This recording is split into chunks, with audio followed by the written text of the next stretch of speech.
ആശാൻ, എന്റെ തൊപ്പി. നിന്റെ കുപ്പി? ഞാൻ മന്ത്രിയായപ്പോൾ ആദ്യം അന്വേഷിച്ചത് തന്റെ തൊപ്പിയാ. അത് കുറെ കാലമായിട്ട് എന്റെ മേശപ്പുറത്ത് പേപ്പർ വെയിറ്റ് ആയിട്ട് ഇരിപ്പുണ്ട്. ഇനി കുറെ കാലം അത് അവിടെ ഇരിക്കുകയും ചെയ്യും. എന്താണോ തന്റെ നെറ്റിയിലൊരു തിലകക്കുറി? അത് പാർട്ടി ചിഹ്നം പോലുണ്ടല്ലോ. പാർട്ടിക്കാരും നാട്ടുകാരും എന്നെ സർബത്ത് പിഴിഞ്ഞൊടി പരിവാക്കി.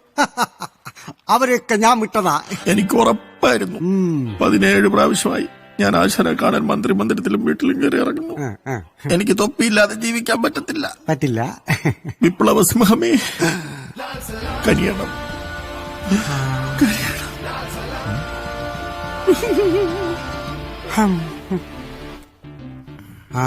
ഹൈറേഞ്ചിൽ എനിക്ക് ശത്രുക്കൾ കൂടി വരിക.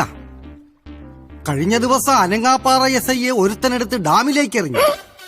ഡാമിലെ ചെമ്പല്ലികൾക്കും വാളകൾക്കും തിന്നാൻ ഞാനായിട്ട് എന്തെങ്കിലും ഇട്ടുകൊടുക്കുന്നതല്ലാതെ വേറൊരാൾ ഒരു കല്ലുപോലും എടുത്തെറിയുന്നത് എനിക്കിഷ്ടമല്ല. അതുകൊണ്ട് അവിടെ എനിക്കൊരു അടിമയെ വേണം.